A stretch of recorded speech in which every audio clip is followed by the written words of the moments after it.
Sudarlun, ini adalah rumah Muhyiddin di Desa Langbaru, Kecamatan Panga, Aceh Jaya.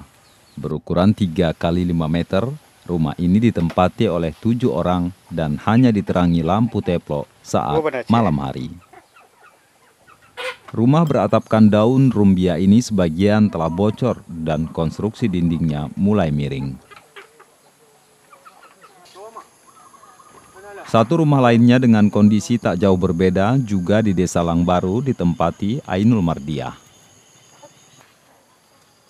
Bahkan bangunan rumah ini nyaris rubuh dan hanya ditopang kayu dari arah belakang rumah. Selain itu, sarana air bersih di rumah ini juga seadanya. Pihak desa sendiri mengaku sudah berulang kali mengusulkan rehab atau bantuan bagi pembangunan dua rumah ini, namun belum disetujui. Oleh bantuan rumah belum. Sudah 2 kali kita ajukan, sampai sekarang belum ada. Ini mungkin kita ajukan ke tahap ketiga.